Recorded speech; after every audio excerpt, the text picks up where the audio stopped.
Fire Commission, November 13th order. Join me for the pledge.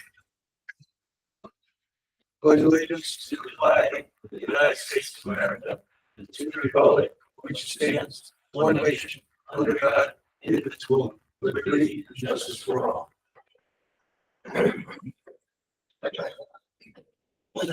Any public comment? Mr. Rubino. As Chief Tony Rubino, Stony Hill Fire Department. I see on your agenda tonight you have disposition of consideration of engine number 3. We do. So you can't respond to my comments, but I just want you guys to hear me out. Engine 3 is a very important piece of apparatus in Stony Hill. And I would like the commission, you're going to bring it up tonight, obviously, but I would like the commissioners to speak to the chiefs of this department and the chiefs of the fire department. The responses that this truck makes and will be making, even with the new piece of equipment that is coming into Stony Hill. Now, I read the duties again tonight of the fire commission, and I don't see anywhere in that duties that it says the fire commission duties is to dispose of equipment. There is nothing wrong with engine 3. The last fire that we had at Henry Street at the warehouse fire, all 3 pieces of equipment from Stony Hill were used. All 3. And the last piece of equipment to leave was a rescue truck and the aerial tower, because the rescue truck has a generator on it. And we use that to get the smoke, most of the smoke out of that building. I'm asking the commissioners to please speak to the chiefs. And please know that Stony Hill District is getting bigger, it's not getting smaller. There's still much more to do in Stony Hill. So I don't know where this idea came from to get rid of engine 3.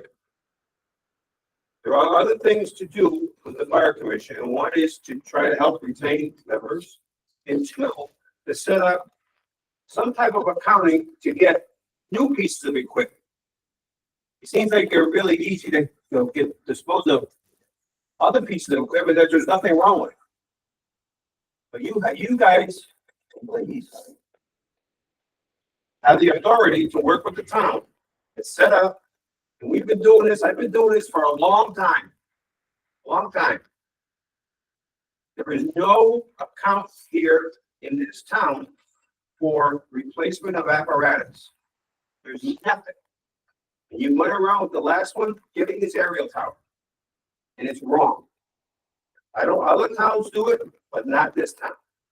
So before you think about getting rid of a piece of equipment that there's nothing wrong with, that's still a vital piece in Stony Hill and the rest of the town, I want you to ask all yourselves to look into this really correctly before you make a move. Okay? Thank you for listening. Any other public comment? Hearing none. No. We need a motion to accept public comment. Never had. We should move on. Okay. I'd like to make a motion to add to the agenda tonight. Add to the agenda under new business, consideration of the purchase of 2 new portable radios for the Stony Hill Fire Department for Truck 4 in the amount of $16,867.92. $16,867.97. 92 cents. Second. All those in favor? Aye. Opposed? So carried. All right, chairman's report. I'm sorry, yes. Motion to approve the minutes from October 9 of 24. So moved. Second. 3 seconds. All those in favor? Aye. Opposed? So carried. Chairman's report. Not much report other than in my last meeting with the selectmen, we discussed, some of the things that he thought should be brought up before the commission. And some of those things where we discussed the chief's reports and maybe some things that what should be contained in the chief's reports. We again discussed budget expenditures and how commissions look at budget expenditures other than just reviewing the the account totals at 70 cents every month. We also discussed budget preparations for the upcoming fiscal year. We discussed what should be done with Engine 3, if anything, and we discussed the possibility of filling the vacancy on the commission. Most of those things are on the agenda under either new or unfinished business, so we will tackle them as they come on. Motion to accept the chairman's report. Second. All those in favor? Aye. Opposed? So carried. Commissioners' comments. Rich. Nothing, sir. Rich. I just want to thank Stony Hill for the nice 75th reunion, or not reunion, celebration of the Stony Hill Fire Department. The pictures and the brochure was phenomenal. The old pictures and the names. Nice to see the old names. That book. Thank you. Motion to accept the commissioner's comments. Second. All those in favor? Aye. So carried. Chief's reports. I'd like to go first. John? Okay, good evening, everyone. The month of October was busy. We had 23 calls.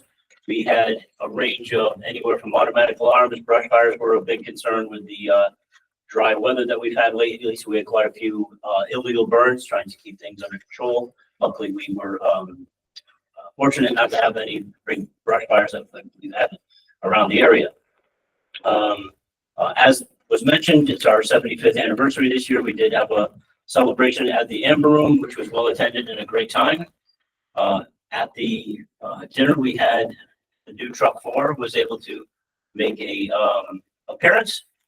As of right now, it is at the dealership having equipment installed. We're having additional steps fabricated for safety on each of the cab doors for an additional step. Once that is done, it should be coming back to us probably within the next week or so to allow us to continue putting on the basic equipment, put the packs in the seats and the hose and the hand tools. And we have training scheduled so that we can learn to drive, operate, fly the ladder, climb, all that good stuff. So we don't want to put it into service before we have people trained and certified to use it. This is a new type of apparatus that we've never had. It's not like we're replacing an aerial device. We're getting something new. So we're going to make sure everybody in town knows how to use it properly and safely. We also did some good PR events. We were attending the BMX track for their nationals. Luckily, no one got injured. And we did the Willandia Fall Festival, helped with some cooking and making sure that people were fed, and it was a great time and a good fundraiser for us. And that's all I have. Oh, actually, we have a fire one classes going on. We have members there. We're always looking for recruitment and retention. So we have I believe about 5 members in that. We have people in the testing phase of getting their EMT, and even after the class was in full swing, we have another 4 more that are looking to become firefighters. We're looking a little bit better. That's all I have. And the training, are they doing like a train the trainer also? So you come away with someone who's like the resident expert going forward? No, but the officers are going to make sure that they can handle that task. But we're also looking to the state coming in and also coming in so that we have state certification as well. And plus Chief Rubino is a certified aerial operator. Yeah, we have some that have already taken the class for the state over and above what Pierce is coming in to do. The state, I took the state course probably 20 years ago. It was good. Bad. Yeah, I took it as the field fire. Both are very good classes. Chief McCullough. To piggyback on what Chief Baker said about, Fire One, we have testing coming up this weekend. We also have, 4 or 5 members in that class. They've all done very well. It's a young group. They're go-getters, so hopefully we're gonna get some good members out of it. They're certified. There's the issue with the state, with the live burn. Of course, there's a no burn throughout the state, so they can't do the live burn.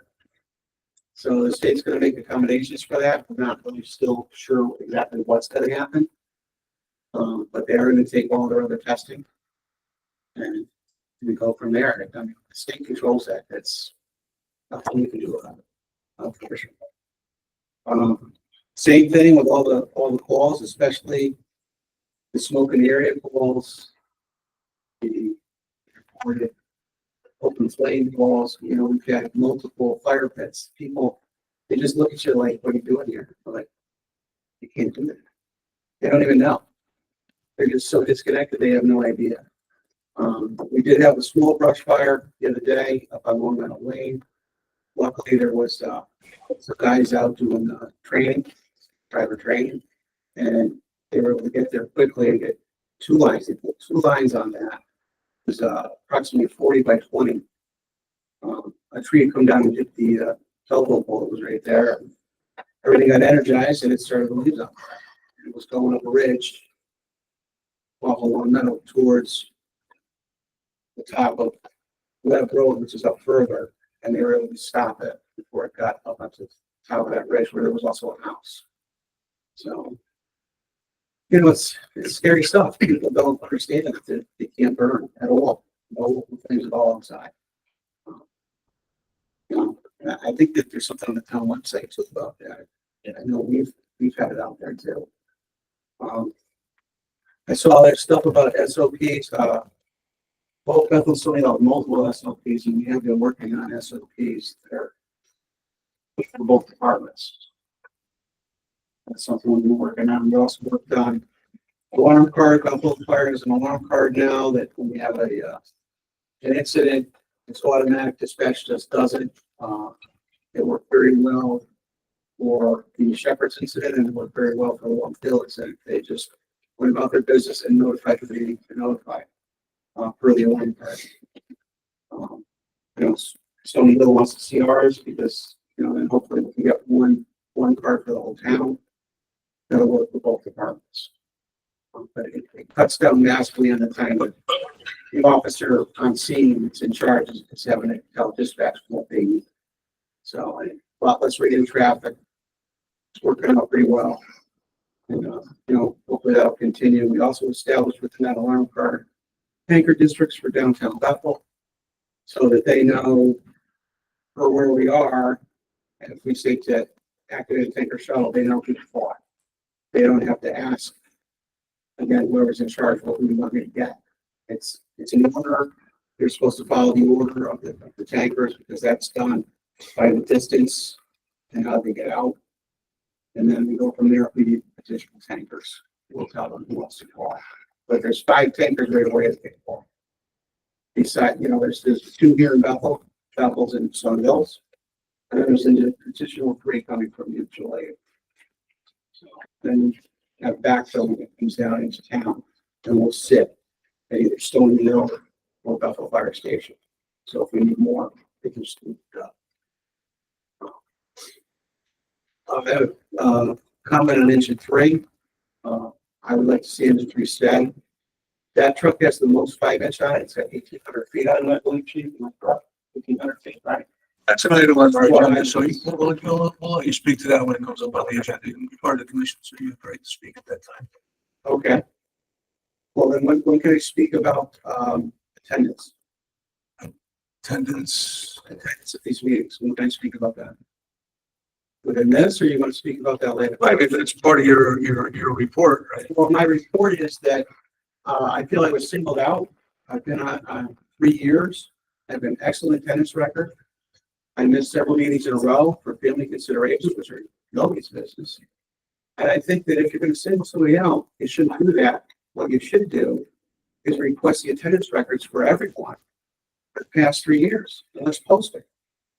I have no problem having mine posted. It's that simple. I don't think that was fair. And I don't think that was right. I think, it's not the way to approach things at all. All you had to do was ask me what he told you was going on. It's that simple. I'm an open book. I walked into a mess about the fire and I worked very hard with the town of Bethel to take care of that. And I think for the most part, that's been taken care of. I worked very well with upstairs. I was up there today paying bills. I worked very well with Bob Kozlowski. I worked very well with Brad and Sebby. And that's it. The arm purchasing agent. If they have any issues, they call me right away or they text me or they email me. So if any of you gentlemen have any issues, I would ask you to do the same thing. Because I will get back to you. I do not ignore phone calls or texts or any of that. I get back to you. Definitely within 12 to 24 hours, I will get back. Okay. The other thing is the ladder truck. I just spoke with the our rep today. He just wanted to let me know what build times are like now and what pricing is going to be whenever the town decides to move forward with replacing the ladder downtown. So I look at it 3.5 to 4 years now. So that gives you an idea of how to plan out for the money for the purchase, because you're not going to pay for it until it's actually delivered and accepted. Which is a big benefit to the town if the town's trying to put the money aside to do that. So that's basically it. Unless you've got any questions.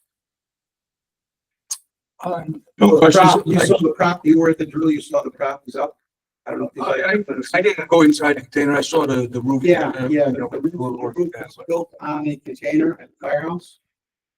So I would suggest you guys just take right through. You can see it. It was used the other night. Captain Troy ran the drill. It was used the other night. And Captain Troy is here tonight because there were questions about recruitment and retention. And Captain Troy and myself have been talking with Dan for quite a long time. And Captain Troy put together a full plan that I would urge you gentlemen to add to your agenda so that he can get up and discuss it. Just come to you guys. So let me explain to you. It's been on the agenda for 4 months. I'm asking you to entertain him tonight because he's got a plan there and was given to Dan. And my assumption, maybe wrong, was that when Dan was ready to bring it to you gentlemen, he'd bring it to him. Just in response to some of Chief McCollum's comments, you mentioned SOPs. At the August meeting, Doug had mentioned, concern about lane blocking and whether or not the new ladder truck was going to be used as lane blocking on the highway incidents. And we didn't think much of it. We didn't have a meeting in September. And then last month, we made a recommendation that the two chiefs work together and come up with a lane blocking SOP. It was just that was one SOP. We were looking to come up with a townwide SOP and something that we could bring to the police department and, so they understand where we're coming from. So it's not only going to be for highway incidents, but roadway incidents. So I know that's been some kind of contention. I mean, as far back when I was chief, police department doesn't take kindly to shutting down roads, even lanes. But we come up with a townwide SOP, for lane blocking, and we bring it to the police department, and that's just the way it's going to be. If it gets approved. So we'd like to see you two guys work on, a townwide SOP for lane blocking. I think we were hoping you would bring that to us at the December meeting. Yeah, well, I saw that on there. Just wanted to upload it for tonight. And then, as far as the attendance goes, Chief, there was no attempt was made to single you out, but at every meeting or before every meeting, Casey does send out notification and ask for everybody to respond whether or not they're going to attend. So if you can't attend in the future, please just respond, accordingly. I do my best on the electronic. Did you get it this time? You didn't see, so you got to show me what I'm doing wrong. Sure, got to be doing something wrong. And an email's fine, whichever. Has Oh, okay. Yeah, I know she's got that Google thing or whatever. I can't make that. Well, that's why I give the option. I'm trying to navigate it, but I don't really. must be, Doug just says I'll be there. His emails, I'll be there. I don't need that. I just stay here. Right. And then, one other thing, you spoke a little bit about, the tower and build times and whatnot. That's something we gotta get on our agenda as far as truck acquisitions and, what trucks are gonna be the priority. I mean, Chief Rubino spoke about it, so, and we really gotta get a plan. I think it's just good, really, we've got budgets coming up, so I mean, that takes a lot of our time. I mean, definitely by February, we gotta start really digging into that and setting up a plan, so. Each, the bottles for it, too, which we've been talking about. Chief McAllister giving that to us last month. No, this is the update. Hey, well, Chief McAllister gave us what he considered an updated one, and I don't know. So this one is the update. We have it. It's also got a separate sheet that shows you what's got to be replaced when. we'll have to review that compared to what Chief McAllister gave to us, because that was the second one. If you have any questions, just let us know. Okay? All right. Just clarify. We have the average works rate. You may have to do this one. I just realized that. You want to make sure you got the right one. That's the big one. Look.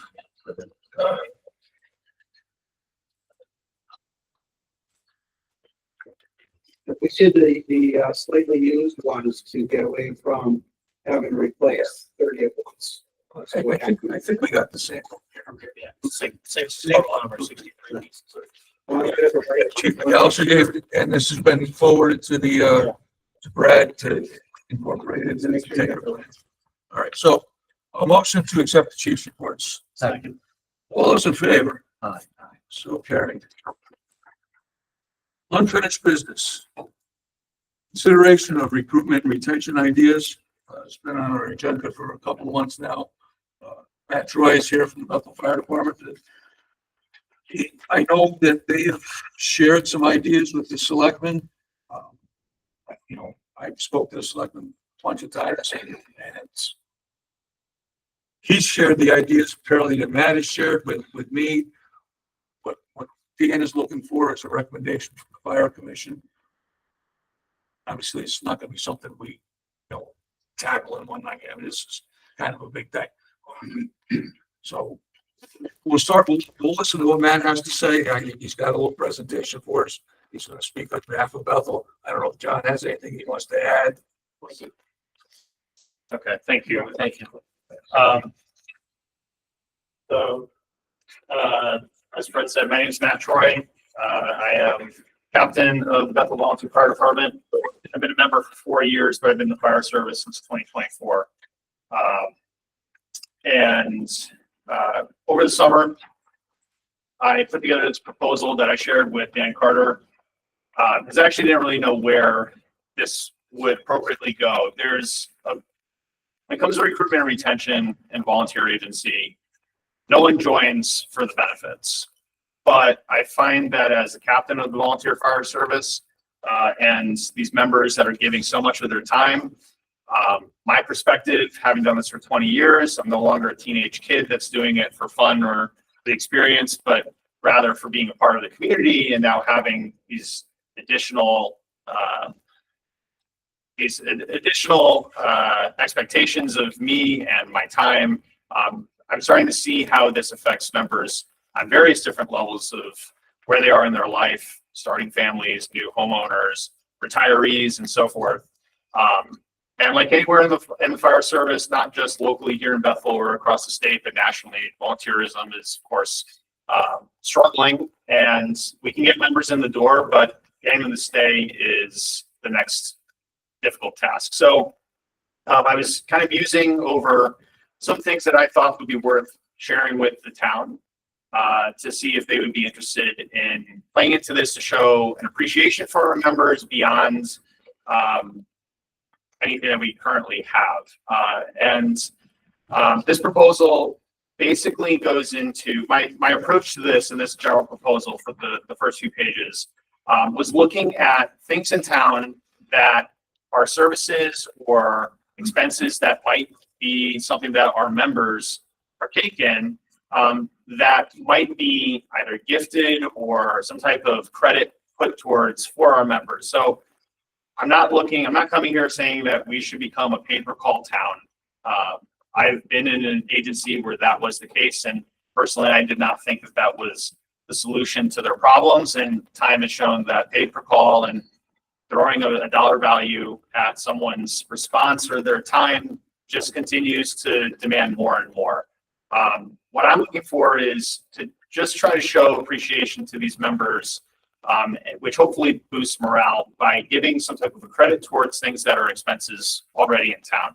So if you go through the packet, I was initially just looking at things like, we have the field house in town, which is it carries a $25 annual membership.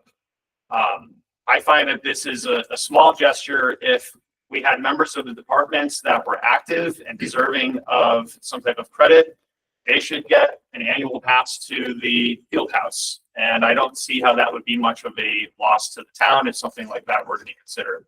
The second page, it might be laughable, but I was trying to think of what are things that cost money. So like dog licensing, which is only $8 per pet. But if I'm a volunteer firefighter in town and I'm serving my community, I think that my dog license is a fair thing to ask for to have covered. And something, one less thing that I have to worry about as I provide service to the community. The next few proposals are a little bit larger in monetary value, but again, are still services provided. I actually have to double check because my printer may have failed me here. Do you see proposal number 3? Oh yeah, for the transfer station. So our transfer station, which I think is an actual gem in town, and it's actually really enjoyable to go there and sort my recycling and trash, but it's on a pay per pound system. So if maybe there was a credit that was afforded to members so that they could go and they don't have to be paying for throwing out their waste, and we could cap it, right? We don't want anyone to take advantage of this, but it's just another thing that is in town that I think would be an appropriate consideration for our members as a small gesture of appreciation. The fourth proposal, that's where we're starting to get into larger things. Our fire service is made up of individuals of many different backgrounds. We have a lot of people that are third shifters and blue collar, but we also have members that have white collar jobs that might be hopping onto the train and commuting down to the city. That parking lot at the train station, I have never seen it full in the 4 years I've been here, but I personally have not paid the $250 for the parking pass because to me, that's not worth the expense at the moment. But I do commute, and I know that I personally would appreciate the ability to have a parking pass to use that service, that opportunity as just another thing that hopefully it doesn't cost the town any money, but rather I see it's wasted space. So why not give it to our volunteer firefighters who are providing for the town? Proposal 5 also is something that it's close to me personally. I have a 2-year-old daughter, and I'm starting to pay attention more to the Parks and Rec programming here. We have a lot of members in our department that have family members and children that would partake in Parks and Rec services. I think it would be a fair consideration to maybe put a credit towards Parks and Rec opportunities so that if I have a member that's been going above and beyond in serving our community, he or she deserves to put their kid into summer camp and not have to worry about the added expense. Our members spend a lot of time away from home. They put the gas in their cars, they ruin clothes and have to have them replaced, whatever. I think, again, this is something to be considered. The 6th proposal is actually not a monetary one, but it's more of a culture and spirit one. We have a wonderful culture of honoring our veterans in town, and P.T. Barnum Square flies all the flags of our military branches. I think it would be a nice gesture if the town were to consider finding a space to create a memorial space or a celebratory space to fly the flags of our fire departments, our dispatch center, and our PD. If the town wants to show appreciation for the first responders, while it may be, something that's, it's not of much value, or some people might not think much of it, but others actually might really, it might mean a lot to them if they are walking down, I don't know, Library Place or something, and they see their department's flag. So other members of the community are aware that we have proud volunteers that are serving. The last portion of this packet that I provided for you is actually the one that I would hope that we could make a recommendation on investigating and moving on as soon as possible. And that is a revision to our tax abatement program. So everything that I've just presented up to this point is actually kind of news to my brothers from Stony Hill. I didn't talk about dog licensing fees and stuff with these guys, but the tax abatement policy, or this proposal, was something that was actually devised over a year and a half ago, and it was shared with members of Stony Hill as well. There was consensus with Bob Leonard and the guys that were up there. Currently, and I don't know if I'm allowed to have input from additional people to correct me, but currently the tax incentive policy is capped at $1,000, and it is based off of a graduated system of active participation as well as years of service. So I'll use myself for context. So I'm a taxpayer in town. I bought a house. I moved here. Personally, I think I'm the demographic that we ideally want to be recruiting is young 20, 30 somethings that are buying homes because they're going to stay here for a while and then become active and stay with the departments. I love having the young high school kids come up and then life takes them where they're going to go. We have members that have been long members of the community. That's great. But if we're trying to incentivize some people like my demographic, the tax incentive is something, the tax abatement incentive is something that is very important and very helpful for someone like me. However, in the first 2 years that I was a member here, 2020 and 2021, I was a top 10 responder in town, but because of my lack of years of service, I cap out at $250 in my tax abatement. One car, I'm paying over $800 in my taxes. So, I would like to propose to the town, in whatever regard that is, whether it's a proposal you bring to the Board of Finance or the Board of Selectmen, but I hope that we can revisit the tax abatement program and make it more accessible. I don't want to just give away money to anyone. There still has to have tiers to incentivize participation. But at the same time, I also want to point out that the state statute on the tax abatement has changed. And now the max cap is $2,000, which our town does not recognize. Are you sure on that? We talked about that yesterday a little bit. It's changed 25. I believe it's 2,000. We can double check. And that's also tax exempt from income taxes. So for a little while, you would receive a tax abatement and then you had to 1099 that and pay taxes on your tax abatement. That's changed. So that has changed. And that was a federal law that changed in conjunction or in concert with the Connecticut rule. So the other thing about this program, and it's laid out here in how we recommend people would qualify for the tax abatement. It's based off of data metrics of hours of service. And that's something that's very easy for us to track based off of the inference reporting software that we use. But at the same time, in the tax legislation from the state, it states that anyone with 25 cumulative years of service, so it doesn't have to be in just one agency, but in any agency that they served in, once you hit 25 years of service, if it's so deemed by the community, they could also qualify for that tax abatement in perpetuity. So I think it's a way for the state to try to recognize people that have put in a good number of years. And I think that is something for members of our departments who have been long-serving members and may not be as active anymore as they've gone beyond 25 years. That incentive also is there as a form of reward and show of appreciation. So this is something that would need to be reviewed. This is, I think, a little bit more concrete than my other proposals.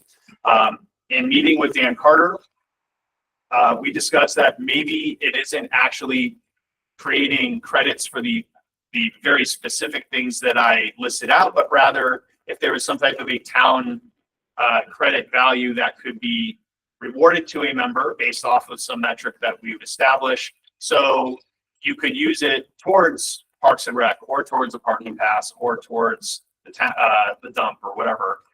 Transfer station.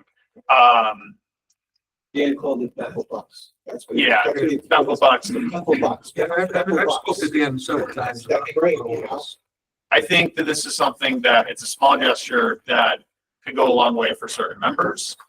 Whether or not it keeps them in the door, that has to be tried to see what it is.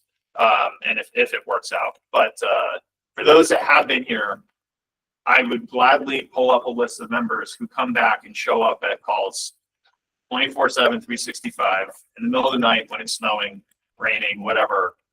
These are members that are giving a great deal of value to this community, and I hope it's considered to find some way that we could pay back to them. And you're welcome to keep those, or, thank you. Some of these, up through item 7, these are fantastic ideas. Right, they're great. The graduated incentive thing, I have no dog in this fight, right? I was never a firefighter in Bethel, but my department was all or nothing. And you had a criteria, you hit it, you get it all. There's no reason, you're trying to incentivize someone to come join hard work, long hours, no pay situation, right? It's a completely losing situation, other than the emotional satisfaction. But if you can incentivize, you want someone to join, right? And no one's going to look at this and say, oh, geez, for 100 hours, I'll get $500. No one's going to look at this and say, that's going to make me go join. But if someone sees it's 2,000, now you got something, right? So you set a criteria, and I think you make it a shelf, that's all. So that's my perspective. That's why those 2 to 5 year members are the ones that are the most active. If you don't have the tax obligation, you only get what your tax obligation is. So if we max out at if you have the 2,000 available and you have a jalopy of a car because your parents, and you only have like $200 in tax liability as a kid, that's all you're getting. That's right, yeah. So we've got to come up with some incentives for people that are younger that can't take really advantage of the tax abatement at all. And another thing that I've been asking for is, what are we going to do for the people that live out of town that are helping out the town when it comes to the tax abatement? Why can they not come to the town and say, here is my tax bill from Danbury, Newtown, or wherever they are, and proof of my tax liability that I have to pay to that town, but I should be able to have the town of Bethel pay whatever would be the amount that is owed, allotted to them, being a firefighter here in the town of Bethel, and pay a portion of their taxes, or whatever it comes out to be. It is tough. I know I was on that side of the discussion in my former fire department life. I was on the other side of that discussion. Actually paying is a big deal. Failing to collect taxes is a much more palatable thing, right? One of them is money out of your pocket. One of them is you're just not putting money in your pocket. So they would push back on that, but I agree with that as well. I would, if I may add to that, I believe legislation does discuss that it doesn't have to be within the community. It does afford the opportunity to. There are other towns, I know, they simply, like the town of Bethel would pay the city of Danbury for Doug's tax. Right. They don't, Doug doesn't get a check. Alfred, I mean, you got two examples. Well, yeah, whoever, but yeah, generally speaking, I think the way I think most towns handle this, Doug doesn't see the check, the town of Bethel just issues the check to the other town. But I think these are all great ideas. I think something that would help get this started is if each department gave us like, I know you can't give us the definite number, but if you gave us like a basic, generic, close as you get number of who you think how many people you think would qualify, because then we can say, all right, you got 15 members from Bethel that are going to qualify for a $2,000 abatement. So it's going to cost the town of Bethel X amount of dollars. But see, we have that because if you're just like you had to, we have to sign paperwork that Right. says these people are eligible and this is why they're eligible. But But then we could add the others to it. I see what Yeah, you're saying. we have a quantity, so we can. like for the upcoming budget season, if you say, roughly we got 20 members from this department that would qualify for the $2,000 tax payment, we can make a recommendation that the Board of Finance, funds that dollar amount, whether it be out of your operating budget or whatever, budget they want to put it in. Yeah, Chad, it'd be nice to get it done for this budget. Yeah, I mean, I don't know that we can, we might be able to. I mean, these small items, these small dollar items, don't, I mean, how can anybody really say no to them? It's the way I look at it. Matthew, you did a great job on it. Thank you for the Well, presentation. thank you. And I still don't think you're as old as you are. But like I said, I've talked to Dean about this several times. Two of the things he's mentioned is he would like to see it be any of the benefits be specifically related to making calls. I understand that. So I think your proposal encompasses training hours and other time spent within the department, and I can respect that. I'm just, let you know what Dan's position on it. He wants to see this related to people making calls. It could be May I? both. It could be Yeah, I either. mean, we could, I mean, it's up to There's the, things that go on at the firehouse that somebody doesn't respond, or even the, fire police or whatever, so it's And gotta that's be. another thing to consider too, is the active firefighters that are going to calls are not the only one that keeps a firefighter going. What about the president, the secretary, all of the paperwork that has to be done behind the scenes? My point is we have, if we're gonna present that in that fashion, we need to be able to present it in a way that makes sense to the first selectman. That, yeah, we want to reward these people as well because, for all the stated reasons. The other thing Dan had talked about, and you didn't mention it tonight, but I think it was may have been one of your ideas, was a FOIA account. No, that was something he brought up. That was something he brought up. He said, because we talked about that, I talked about reinstating the tax, or not the tax payment, the pension plan, the LoSAP plan that the town had. And he didn't really seem in favor of that. He was more in favor of what his FOIA account is, what the town employees get. It's similar to an IRA. And my wife has to, because she works for the schools. He'd rather see that people get the money now, invested now rather than when they're 67 years old Yes. in a small pension program or a LoSAP program. So, and that's something else we could look into and how we could fund that. But I think this proposal, I mean, if we had a rough number of members that would qualify, we could put a dollar value to it. And So for the next meeting, you want to know who qualifies for the tax abatement based on the criteria as it is now. The number of people. Or are you just looking for the total number of people that have tax liability in town, but that are owners of property that would collect on it? Oh, no, you gotta have the other people out of town too. Well, yeah. no, I think we need a number based on, a number of members that would meet the criteria. Based off of. An anticipated number. Approximate number. Yeah, I mean, I know Chris says you guys have like over 100 members. I mean, we're not gonna incentivize 100 members at $200 because we know that not all 100 members. Depends on what everybody does. Right.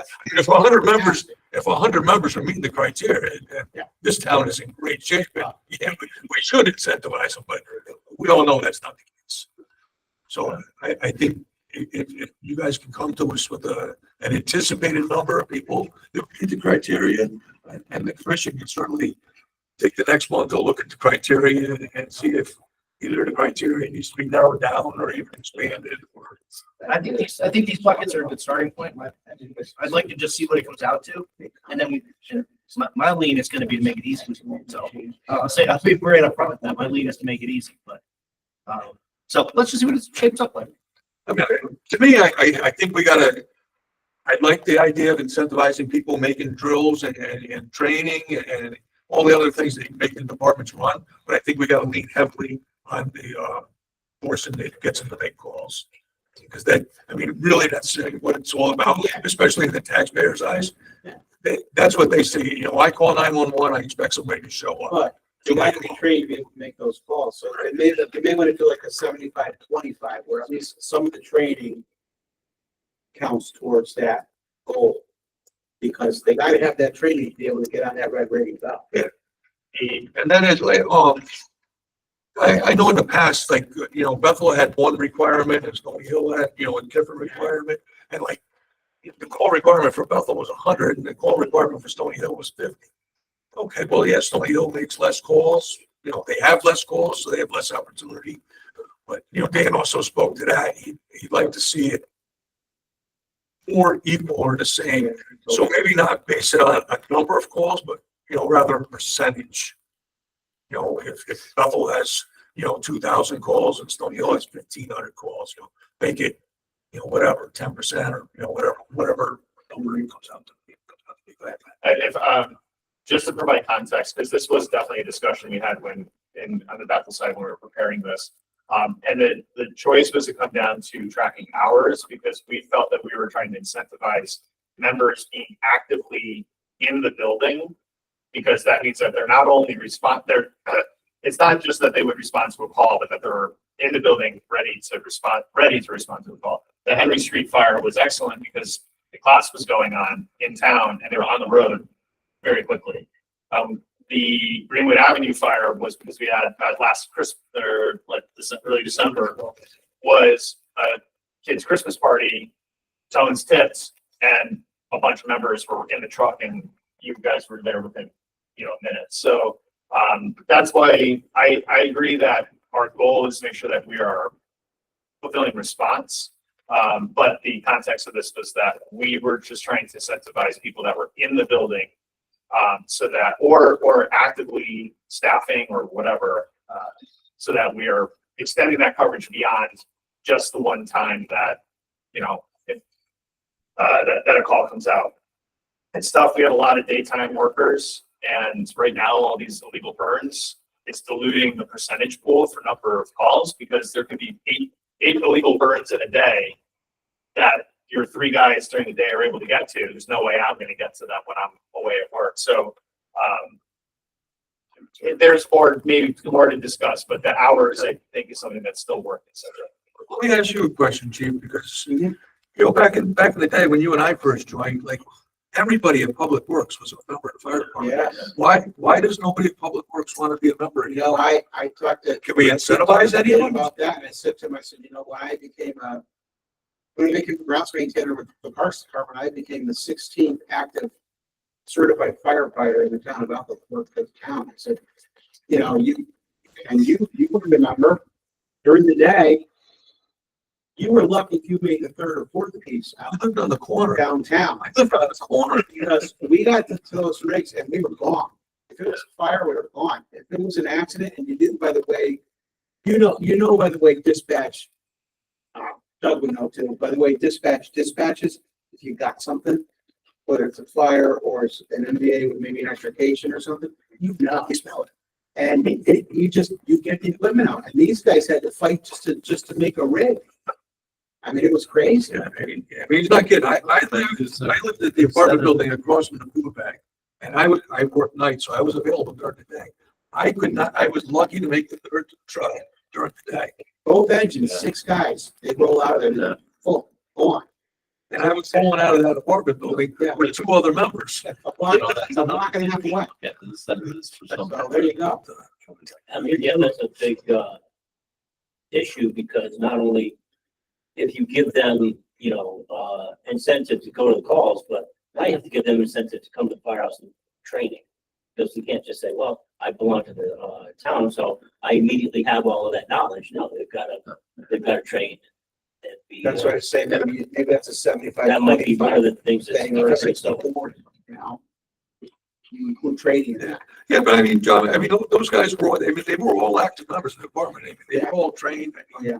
They weren't just highway guys show up down, I mean, they were. It's difficult, volunteerism as a whole is to try and get people to give up their time for free. So now, okay, technically, they could possibly be paid firemen by going from working during the day to a call. I think it was Chris's father that incentivized that. He was like, I just created the best thing in the world. I got a paid fire department if I simply let my public works crew go. When his father was selling. They got a paid department. We let the highway guys go. We let them go during the day. The calls. They get right out. Stay care of. You got a retired career firefighter weighing bags at the transfer station. Yes.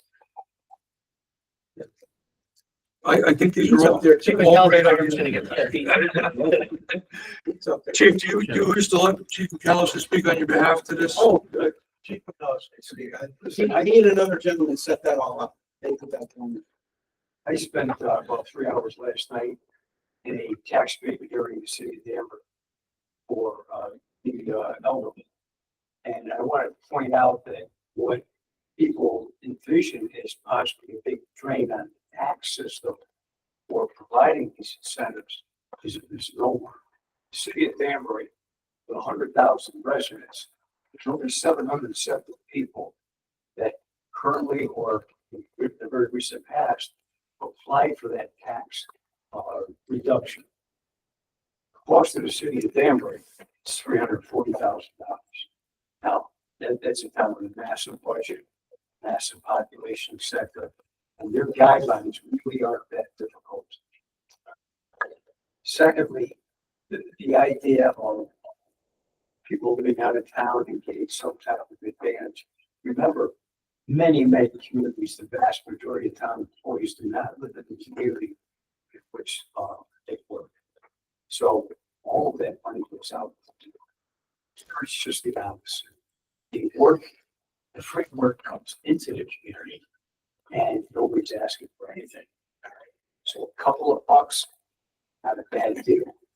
A couple of years ago, the National Volunteer Firemen's Council said the average volunteer fireman goes to about 12% of calls.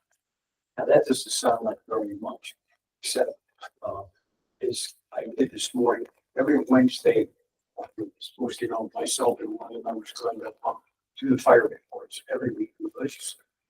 Again today. So I can tell you that by the end of this year, I'm going to estimate that we're going to be pushing 475 to 500 calls downtown.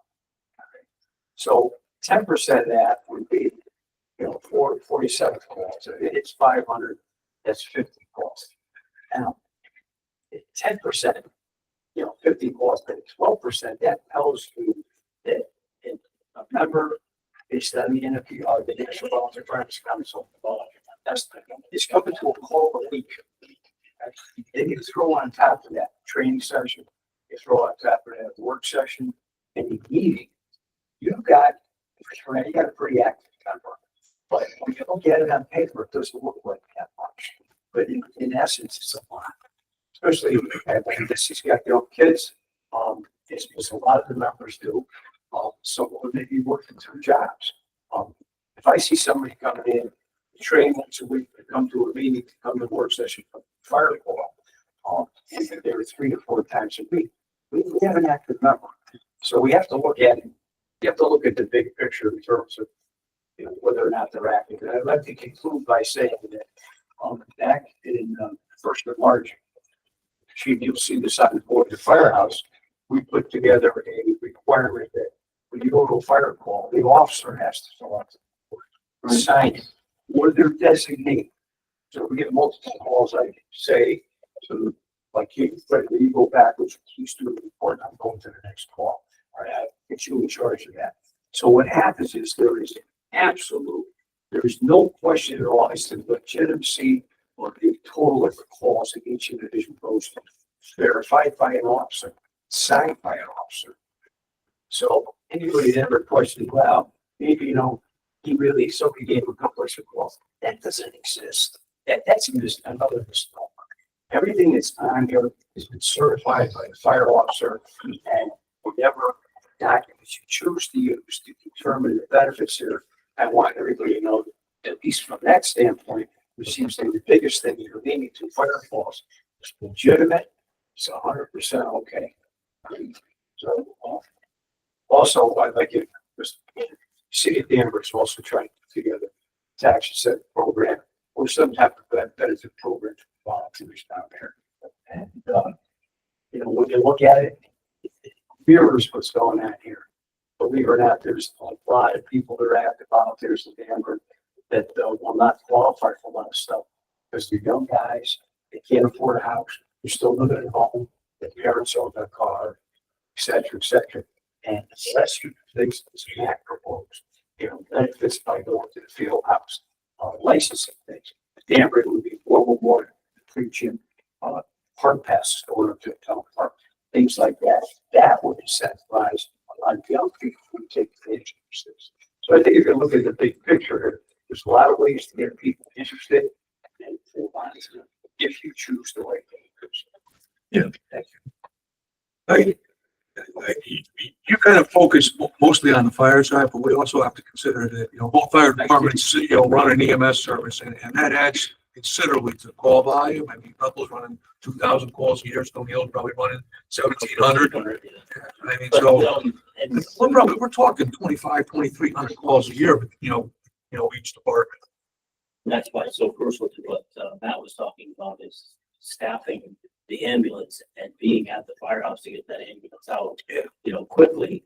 They need to be given place for that as well. Yeah, I mean, one thing that always kind of bothered me in the past is, because we based, the tax abatement benefit on call volume and staffing hours. And if we gave an equal amount of consideration to a call and a staffing hour, to me, that never really made sense. I don't think one staffing hour should be equal to call. I mean, it's just my personal opinion. I definitely see, a reason to, quantify staffing hours, but I don't know that 1 hour should equal to one call. Go ahead, Matt. Sorry, just, again, coming back to the hours, that was also considered in that an AFA could last 15 to 20 minutes.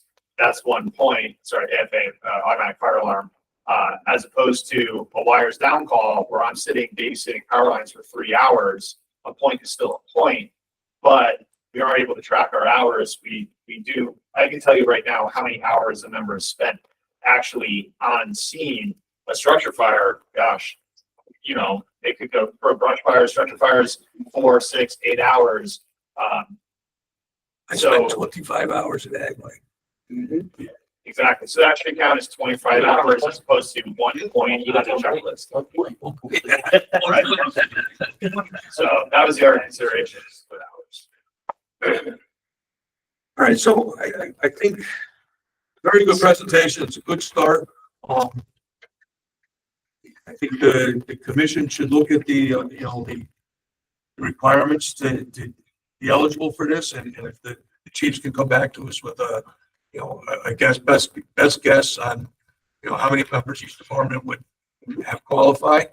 Maybe we can get a dollar amount in there for this year's budget and start funding some of this stuff. And then we can look at other things in the future, like FOIA accounts or IRAs. I don't see any reason why we can't get some of this funded out of this budget. So, This is fantastic. Consideration of future budget expenses. Chief Baker, did you have anything to add? Yeah, Yeah, the only other thing that I was thinking of too is, and I've seen it just recently in our own department, is we got a lot of young guys that have pride. And I think we should be funding things like, that they want to get out, that they are a firefighter. Right now, because of the weather, cold weather coming, it was like, can I get a sweatshirt? Can I get a sweatshirt? Because they want to have, department apparel. And it's like, well, I don't know if we can fund it for the entire department to get it. So I'm looking at more funding towards recruitment intention in general. I just had somebody pass their EMT, and based on our bylaws, they can get a uniform. Okay, well, now do we have money in the budget for these people once they get certified as a interior firefighter or anything to get the Class A uniform? They just want to have pride in the department. They're trying to keep stocking t-shirts because they don't cost that much, but they always want to wear a t-shirt. One t-shirt is nothing, but and to try to wear that for an entire year, and police guy have another t-shirt. It's like that's things that I'm talking about. That not only is it going to be good for them because they can show the pride in the department, it's good for us. It's advertising. Hey, where'd you get that cool? The top shirts are $90 a piece. Yeah. That's the problem. Is now well, you got to buy that yourself. This is $90 to $100. that shirt right there that you're wearing is probably 30 years old. Yeah. I recognize that one. They're like $90 to $100. We do have a line item, both of us. I was gonna say, you have a line item. It's We're got gonna have to to up it because I was stunned at the cost for stuff that we just did. Just what I was gonna say is, I know you both got line items for Yeah. station wear. You both got line items for, recruitment and retention. Go back to us next year, in this upcoming budget with a bigger dollar amount. I mean, worst we can do is, Yeah. cut it a little bit. I mean, I don't think we're gonna give you any less than what you had in there last year, but if you come back with a bigger dollar amount, I mean, you get some more. Think of it. Because the cost of everything. I haven't gotten a t-shirt since, what year did you become chief? 4 years ago. So that was the last t-shirt I got. Oh, we used to buy it at Old Chief Baker's thing. We used to buy everybody's first jacket. You remember that, right? We used to buy everybody's first jacket, which was a big deal. You got Bethel Fire Department. It was either a windbreaker. First they were windbreakers with the silk screen on the back. I still have one in my closet to put away. Because they don't make those anymore. And then it was embroidered. Looks like a silk one with embroidery. And then we got winter jackets that were embroidered. And then for some reason that all stopped. I think because the department was buying them. It wasn't town buying them, it was the department. And it got to be expensive. I just buy their fundraiser shirts. Maybe you should do that. Christmas. Doug, did you have anything to add? I know you had a lot of different ideas, different things happened in Ridgefield. Anything to add to this or? No, I mean, the big thing for me is the incentive, and we had a threshold, you get it or you didn't get it, because you're trying to make someone want to join. And I don't think $500 or $1,000 is enough to make that happen. I mean, that's the biggest thing.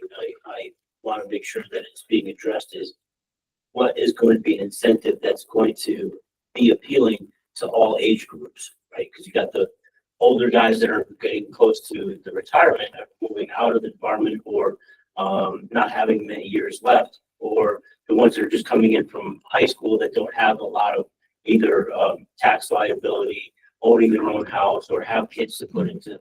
What can we give them? Because we already know that they're spending money to do calls by putting gas in their tank to drive to the firehouse or drive to the scene or go to events. Give them gas cards or give them something. Unless, we're not going to go to the paper call, but at least something to make it worth their while.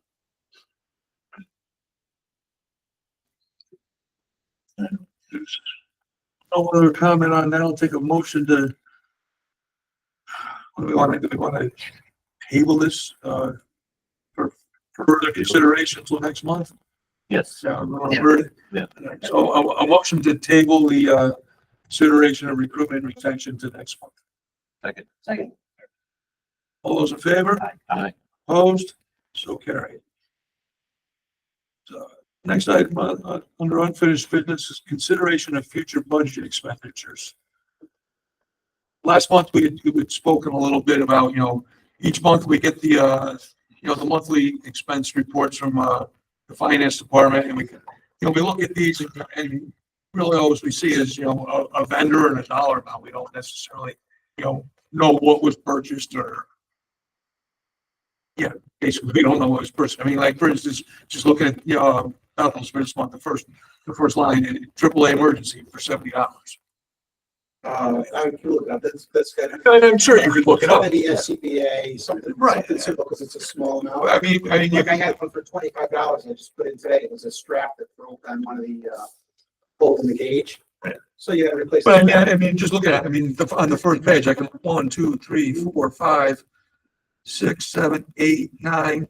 There's 9 charges to AAA. Right. And it's Use them. so all we're seeing is AAA and a dollar amount.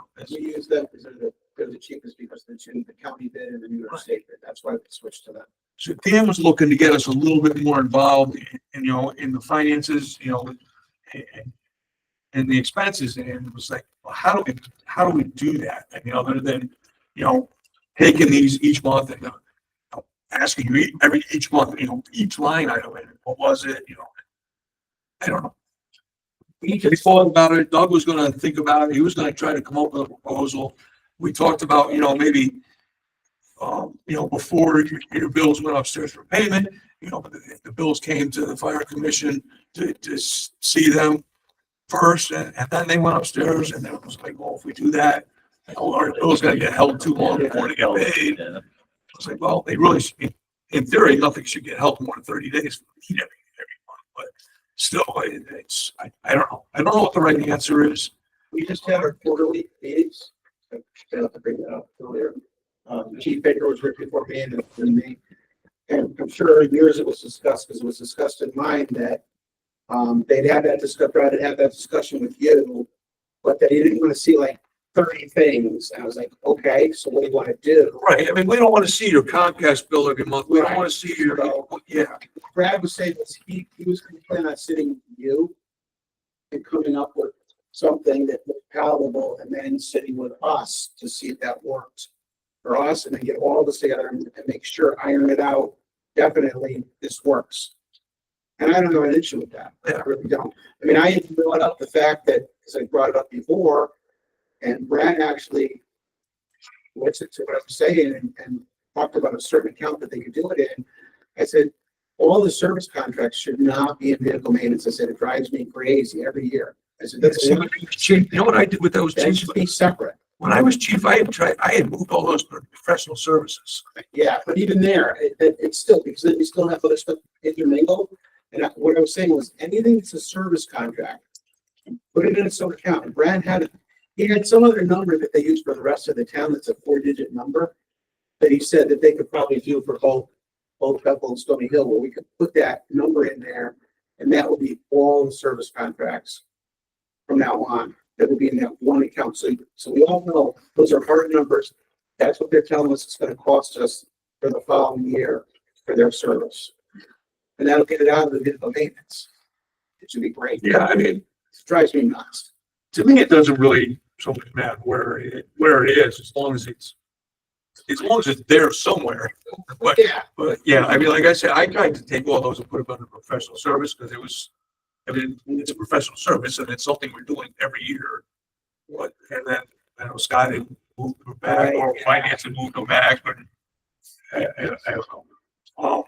I took over, I gotta have like that. We talked about that last month too. Tommy and, Scott had worked on, a generic budget format.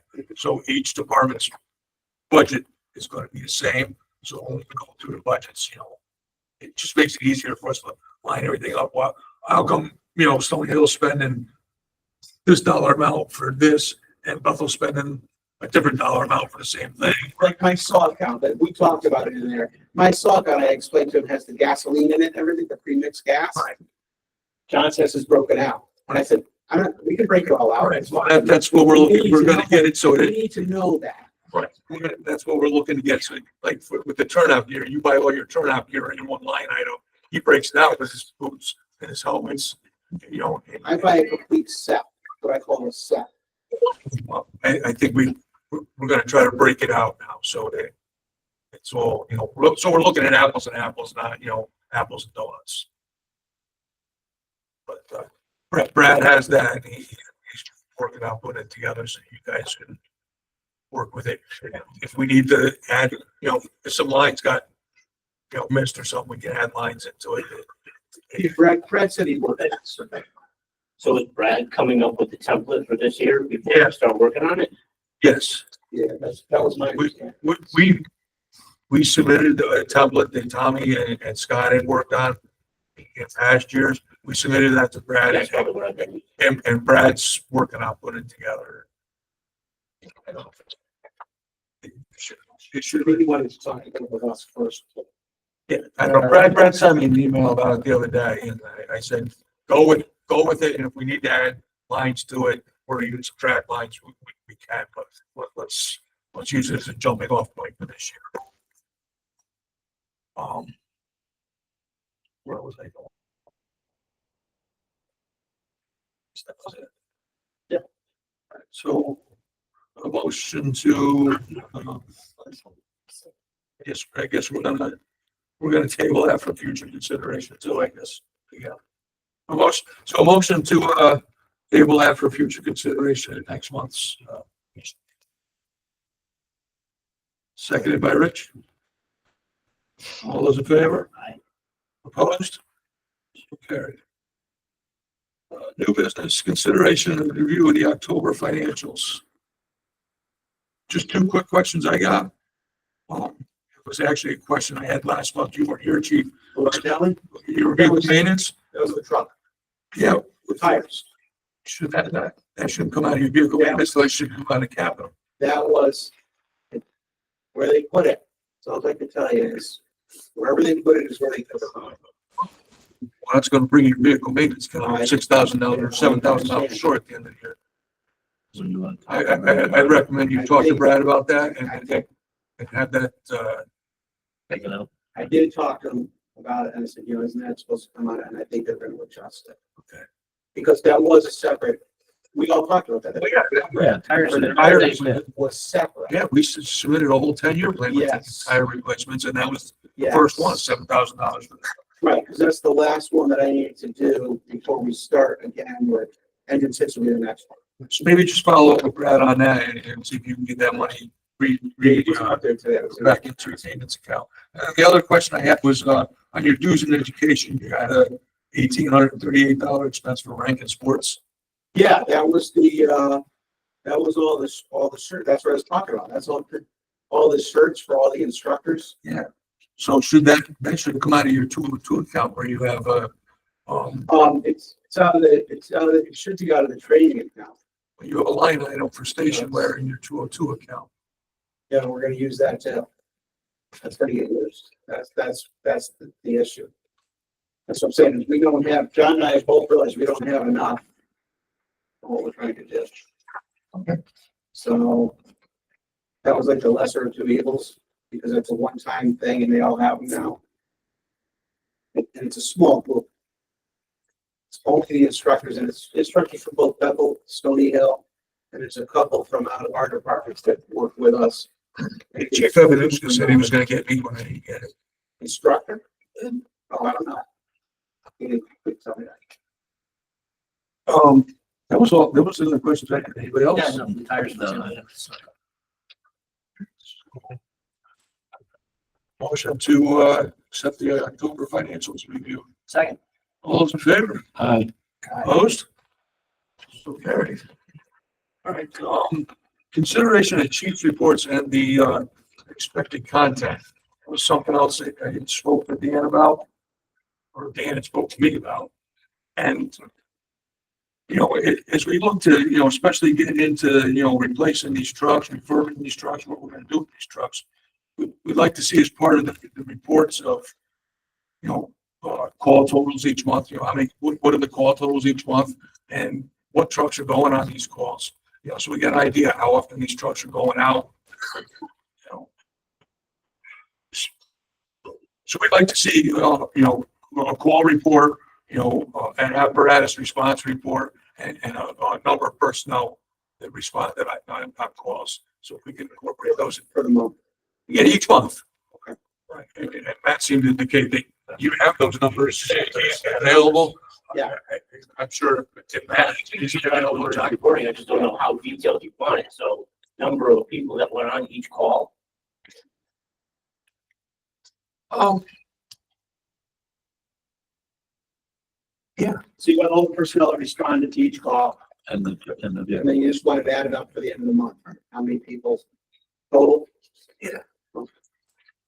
I mean, we can make it a fluid thing. I mean, if we feel like we gotta downsize it or add to it a little bit, what's with the content a little bit, but I mean, I think those were. Because we post in the firehouse every month, and, basically all of the personnel and the number of calls they made that month, and then another one year to date, so they can actually track their individual status. So That's what I- maybe just forward that to the commission each month, and then, like I said, I think, more so as far as, getting replacement apparatus, going is, let's see how many calls we're going through each month, and let's see how many times, these apparatus are rolling out the door.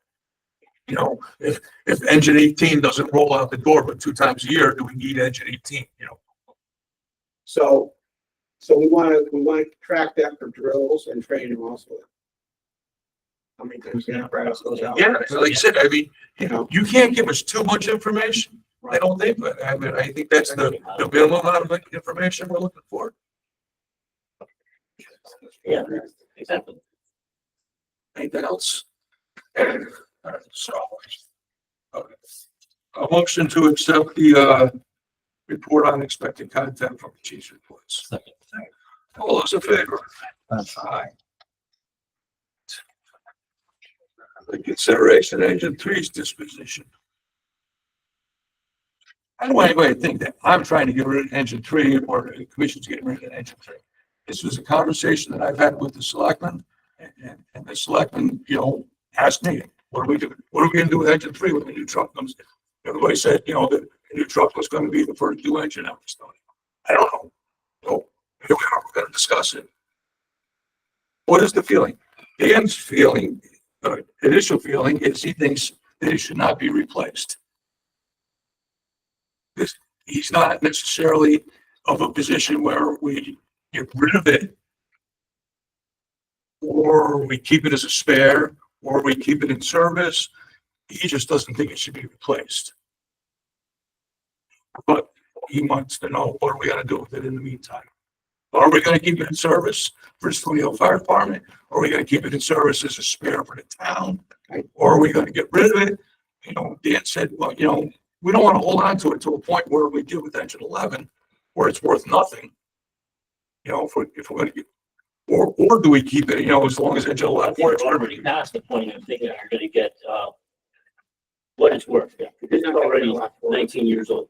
Next year it'll be 20 years old. Right. So, this is where we are. Let's have the discussion. So as we were talking about earlier, the town needs to determine what the age of an apparatus based on its, category, engines, rescues, ladder, what is going to be the total time that it's going to be considered in service before we make recommendations of whether it's refurb or whether it's replacement. Because Can we really do that on time though? Especially in your district. Your district is just continues to expand. That time is to me, it seems like it's gonna get shorter and shorter. You used to don't think you could get 30 years out of a truck out there. I don't think you'd be able to get 30 years out of a truck. It's a jumping point. Like we were talking about with a lot of things. You could reevaluate once you get to that point. Right, but, that's what I'm thinking. I'm looking more is on, what are the engine hours? What are the pump hours? How many times did that truck roll out the door and things like The that? city of Danbury already did 2 frame-up restorations on 2 engines for the city department. They're gonna send out 2 more to do the same thing again, and their thought is they get another 10 years out of those, and then they're done. So, I don't longer, yeah, probably can. Those trucks run a lot more than ours. But you still gotta stay to the point where if you're gonna refurb it, it's gotta be worth it, as Chief Baker's saying, because technology is now bypassing everything. So it's all about not just the engine hours and the pump, it's about the technology on the rig itself. Where's the break-even point to refurb it, or you just keep it? And at this point, you say, you're gonna put a truck committee together because you're gonna buy a new truck, and this is gonna last till that one comes in and then this one goes out the door. So whatever we get. That's always been the big question is what is the break-even point on a refurb versus a replacement? And I think maybe that needs to be looked into. I'm for keeping engine 3 in service. We just had a fire on Walnut Hill. You and I talked about it. It's 1,000 feet on the spot. And Wolfton made it. We measured it. Yeah, that was my mistake. I drove the squad that day, and my thought behind it is I remember going to the house fire at Jimmy Rivers. Yeah. We laid in with engine 1. Well, engine 1 had 2,000 feet of hose on it at the time. Yeah. And Don drove it. And engine 3's got 1,800 on it. So that would have been the reverse lay from the seat for engine 3 to lay out to the hydrant for us. In hindsight, that was my mistake taking the wrong look. Engine 3 is the primary rig coming downtown because they may be looking for a hydrant for us,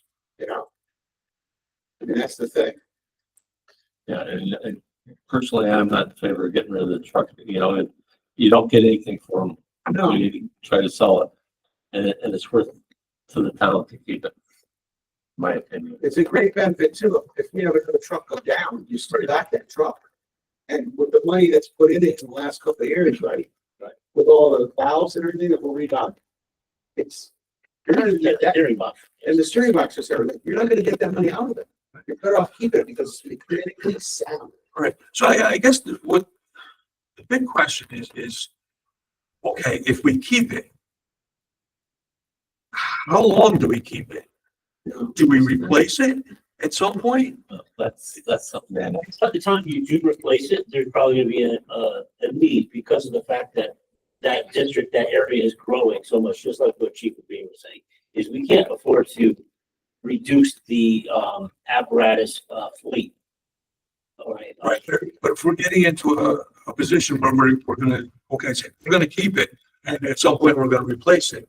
We're getting close to that time where it needs to be replaced. Or refer. For, But don't forget, you've got a rescue that's even older than that piece. That needs to be right, addressed. but what, the rescue's what, 2000, That's 99, and engine 3 is what? 2005. Five, and So, engine was 2013, right? 2013. I mean, all this ties to the vehicle program, right? right, Yeah, we have that legacy, right? We inherited it. They are, you know, strike a line and say, you know, is 20 years is probably okay, 30 years is probably too much, is it 25? And start to figure out where these replacements come from. so I mean, that's why it comes up on our agenda tonight, is, yeah, okay, so I think we're kind of in agreement that in the short term anyway, we're keeping it. Sure.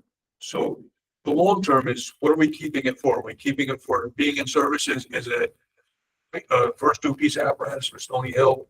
When I say first due, I mean it's something you're gonna run on a regular basis. Or are we keeping it as a reserve unit?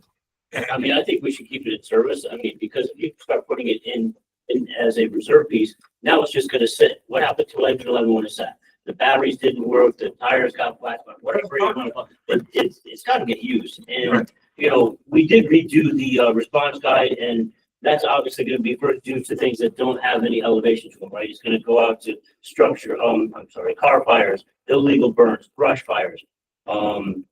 Downtown, we haven't had a formal meeting, but we need to talk to Bethel and find out what would, the response card be to go into downtown, because they have, you know, the tower that they should be responding, so we don't want to duplicate, again, apparatus. And then again, first due would be engine 3 for hydrant and engine 1 for non-hydrant. So Exactly. So it wouldn't even come down here, unless, we'd probably run it for, you know, commercial buildings, then you could need elevation for multiple areas of a commercial building.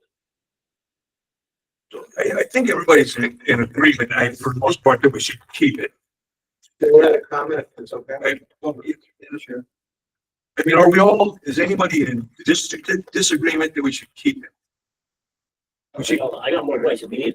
yeah, that's it. All right, so let's stay with the fact that we should make a recommendation that the apparatus be kept. Now that the question is do we at some point replace or refurbish it? Yes, that's the first That would replacement be, plan. that's my whole point is, yeah, you need to figure out what the sweet spot is to either do that or not do it, because for most places, it's 15 years, right? We can obviously go long. Because what they're assuming at 15 years is, you're talking about the career departments that are running. Okay? You're not talking about volunteer departments. I mean, we do each amount of quotes a year. Yeah, the whole NFPA replacement plan is, that's only a guideline. That's what I'm saying, is you don't have to follow that 15-year deal. Well, that's, Maybe you're looking at 20. I was just gonna ask that, the non-fireman here. You guys keep your trucks up, you have the reports, you have the testing reports of your pumps. Your pumps aren't failing. You don't have to refurbish that truck until something starts to fail on it. Well, like the pumps, one of the biggest issues with the pumps is the valves and the packing. Like they had to do the packing, the ceramic packing. Well, that's regular maintenance, that's. Yeah, no, Yeah, well, I'll tell you straight out, the biggest thing I found out with valves, when you spec out a truck, spec out stainless steel valves. yes, you do. That eliminates the problem, because the water in this town just eats up those plastic valves. And you also spec out gauges for most of your stuff. You don't spec out flow meters because they're electronic and they can fail. There's a lot of departments that do flow meters for the whole thing, and then they have massive. So I'm just thinking, I mean, for Stony Hill, the next two pieces of apparatus that are gonna have to be replaced is the rescue truck and engine 3. Those are the next, what order that happens in, I don't know. I would assume the rescue truck and then engine 3. Downtown, you know, the next two pieces is gonna be the ladder truck and probably the rescue. You know, what order does that happen in? I don't know. So it all goes back to For the tanker over 20 years old. what is the age that we both start to look at things? I think they'll get probably about 25 maybe per engine and say, all right, do we refurb it another 10 years? Do we replace it? But the town's kind of have that money put away for that date. That's why in that whole thing that both John and I did for the capital stuff, I put in there for the rescue and the tanker. It's just a passive thing where you're going out and you're upgrading the technology, doing any minor body work you gotta do, and moving on with it for now. Hold up, the tanker and the rescue, because it's a big expense to replace it totally, but if you put a couple $100,000 into it and let it go for another 10 years, you've done something. Somehow we have to convince the Board of Finance that when we come up, we put money I away. know. They put money away from reval every year because it's a big nut in every 5 years. So are these trucks. You know, These trucks are even more than reval. well, and that's, you know, The hard thing is, It's something we gotta, the hard thing is coming up with a dollar amount though. I, Who would have ever thought that a ladder truck was gonna cost, like $7 for Stony Hill in downtown? By the time that happens, it's gonna be well over $2. right, I mean, Who would ever thought we would get to those numbers? so you were here that night, right, Fred, and I sat at that table, and then they rebuffed me, and I said, for 20+ years now, there was a thing in place to put the money aside, and it wasn't done, and a couple Yeah. people got angry with me, and I'm like, listen, I'm not blaming anybody in particular, but just think of that. There'd be several $1 million there right now today, plus the interest you made on it, if you invested it properly. that's- Probably $3 million. The money that was being put away, it was such a small amount. We would be in the hole today. I think the town only agreed to put away John probably remembers, I think it was like $30,000 a year for each department. Should have been like 200 as well. And that started I think when Stony Hill bought their rescue truck. It was right after that, they put $30,000 away for Bethel. And they took that $30,000 the next year and they spent it, something for the building. They did. I remember that. You know, it's a whole issue on the town side. I mean, It is. you got school roofs, you got everything. So it's a recurring expense that you're gonna Yeah, have. I'm gonna go away. Right. It's always there. So, like your budget, you do it. Oh, you got to plan for it. Okay. so that's good. Next month, maybe next month, bring back the replacement plan, and look at the trucks, the ages, and start to bring some of this out. Definitely gonna. yeah, it's all there. I mean, you should have a copy of that, right? I have a copy of it. It's, We can update it. I mean, we update it every year. We update it every year to make sure the priorities are still the same and pricing wise, contact the vendors and find. Pricing wise, you can keep up with it. We'll update it every month. Like I said, a ladder truck now is 3.5 to 4 years out. To build one. all right. So as far as the consideration of engine three's disposition goes, I think we're all in agreement. Then we'll make a recommendation. I'm gonna make this in the form of a motion. We'll make a recommendation to the selectmen that this remains as a frontline piece of apparatus for the Stony Hill Fire Department, and that it will be either replaced or refurbished in the near future as the commission decides. Second.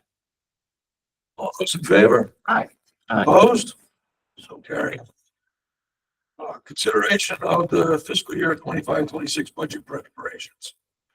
As you know, guys know that time of year is coming up again.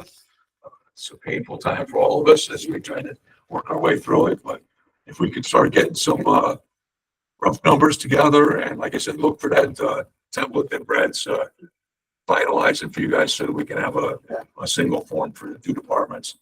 And the one other thing that we looked at is there's almost big ticket items like turnout gear.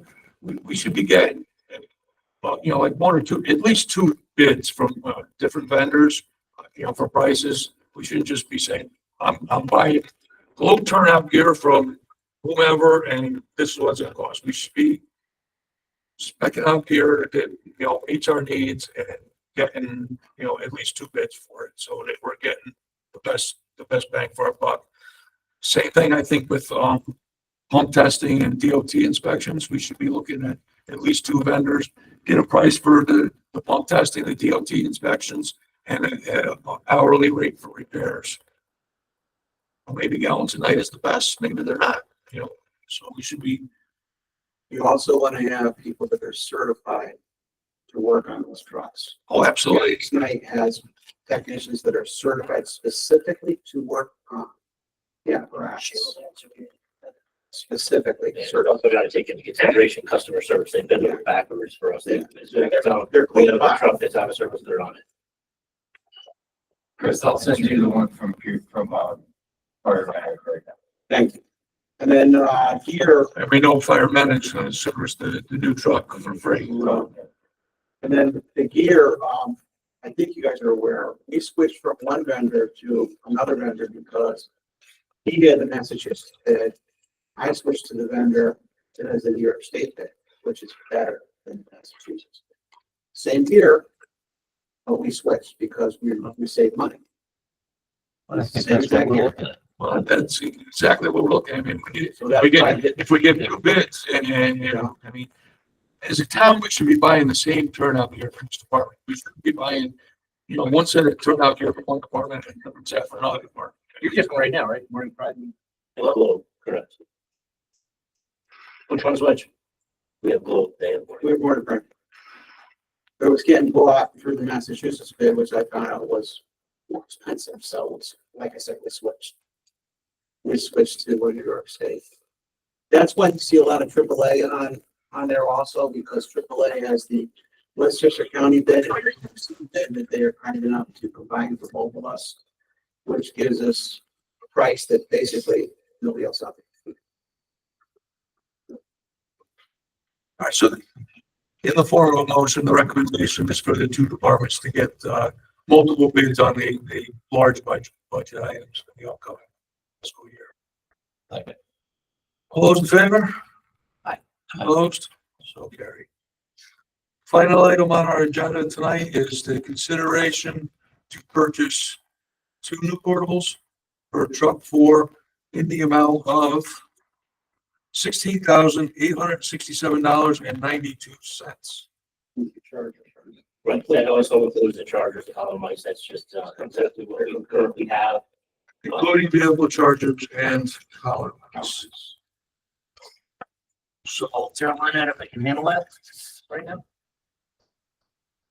Oh, in the operating budget? Yeah. I wouldn't want to be getting to do, say that because we're so early in the year. If we do spend the money that we had, proposed, no. That's a lot. If we waited until the very end, it might be a different story, but I don't, 16,000 is a lot to absorb. If it was $2,000-3,000, yeah, maybe I could probably absorb that, but we've had some, unforeseen costs already with the, but the reason why it's only 2 versus 6, obviously there's 6 seats in the truck. So if you took that 16,000 and I would, you know, if you were looking to get 6, it'd be 3 times the cost. But we took the radios out of the Expedition, we took the radios out of the utility, the support vehicles. Each had 2 of the newer style radios, and that's where we came up with only needing 2. But we're trying to do what we can to save money, but we're not going to jeopardize safety either. well, so the radios that came out of that job letters. Those are not the new APF radios, those are the HT-1250s. We didn't assign it because it was a preserve piece. Is there any money left in the purchase of the truck?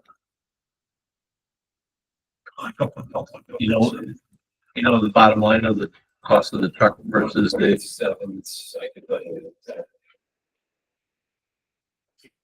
is that something that would be allowable at, because it would be for the truck expense? No, because, well, we were only giving the body for the truck, we weren't giving anything above the 1.7.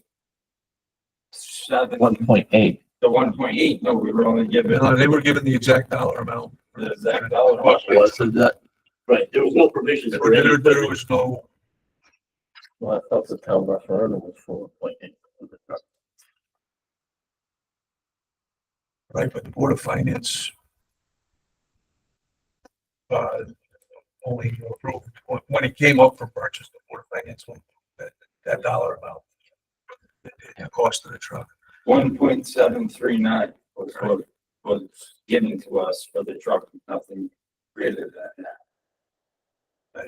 I believe Doug is correct in that that's the way the Board of Finance funded it. Yeah, You're right, it was a question on the referendum of the 1 point, not to exceed 1.8, but when it actually came to the Board of Finance for approval, they approved the exact dollar amount of the bid. My only comment would be, it looks like out of last year's budget, you returned a little over 21,000. I mean, I know that money is gone, but I mean, thinking, you had a $21,000 surplus last year. I mean, No, we anticipate coming close to that this year. no, that's not accurate because I actually talked to, Brad at the budget meeting and there was only about 4,000 after bills that came in after the closing of the, fiscal year. Because we had the, duct work that was cleaned, that was close to between $6,000 to $7,000 that wasn't on there. There was some bills that came in after it was closed, so.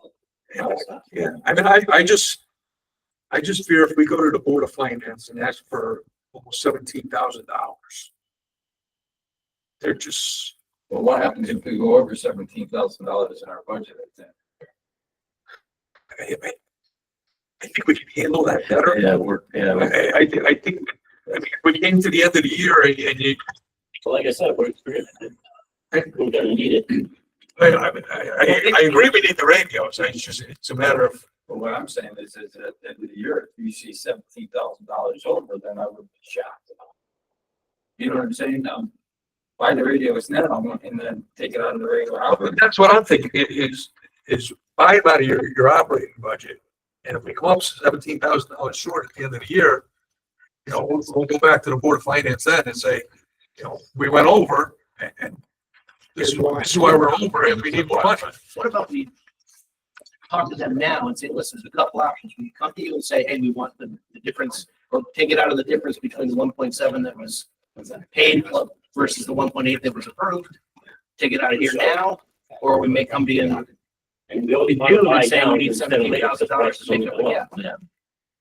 Let them choose.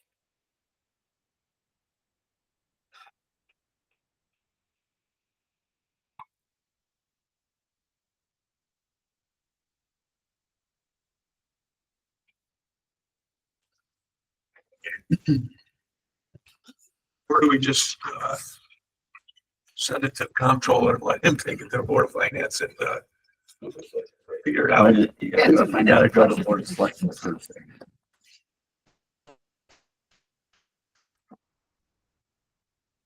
Well, Rich, as a selectman, how do you think the Board of Selectmen would handle it? I would vote to recommend to the Board of Finance that they take it out of CNR. But I'm only one vote. Oh, Kevin. Because there is excess money in there right Yeah. now. If I'm not Well, mistaken, I it's don't know. beginning of the year on the fiscal budget. But there's But it's always- there's unencumbered money in there. Yeah. For unforeseen. Or they could refer it to the Board of Finance and where to take it from. That's an option we're right in there. I didn't know that was an option. Sort of, I'd recommend they buy the radios now. They need them for the trucking. And for the Play the shell Board game. of Selectmen, Board of Finance to figure out where the money should come from. That's fair. And they can play between 1.8 and 1.7. If they think that's an option, they can play from CNR if they think that's an option. Yeah. Worst cases, it comes back to the operating budget. We know that Right. in June, I mean, we're gonna have a. I would also argue the point that you just mentioned, that the townspeople voted for 1.8 for the truck, so this is something for the truck. He was asking for 2. He could have asked for 6. It would have been over $50,000 for 6. Move Or the forward. rest, only ask for I mean, that's a good point, is if the townspeople thought that 1.8 was going towards getting the truck and getting it serviced, then I don't see where there's any of this, So part. Yeah. so we Well, can because just they make signed a a contract with the builder of the truck for that, so that's why they did that. They weren't gonna give the builder 1.8. And the funding for that truck, half of that money came from ARPA funds and half the money came from the CNR. Correct? Not half. Well, not half, but a portion of the money came from the capital outlay, right? And a portion Yeah, came from our. very, yeah, 500,000, I think. So we can just make a motion that we recommend the purchase of electric portable radios for truck 4 be funded by the capital outlay for recurring account. If the selectman wants to change the, Right. they can do so. Right. And, all right. So I'll make a recommendation that, Stony Hill Fire Department purchases 2 portable radios and chargers with collar mics for truck 4 to be funded through the capital non-recurring account. Second. In the amount of, In the amount of $16,867.92. $16,067. so you can order them? Yes, we're not, we voted. Oh, the recommendation is for the selectmen. So you guys are gonna let them know when you can order them, then, right? Uh, Hopefully sooner rather than later. we're having a special meeting, we can't put it on the agenda for tomorrow. We're having a special meeting tomorrow, we can't put it on the agenda. So it's be the following week if we still have a meeting. I think you have to have a meeting on this because if not, the radios are gonna go up and then that. Keeps going, Rich, it's crazy, the prices are crazy. You're gonna have to.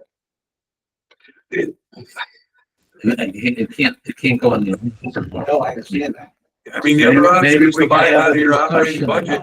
Something with the first selectman and the controller A and. phone call. As long as you got 2 to say yes, Well, good. We'll make the recommendations that they buy it, so. Send someone else's court then. You got that? Is there a second on it? There was a second. on it. Second. All those in favor? Aye. Opposed? So carried. Motion to adjourn? Second. All those in favor? Aye. Opposed? So carried. Thank you, gentlemen.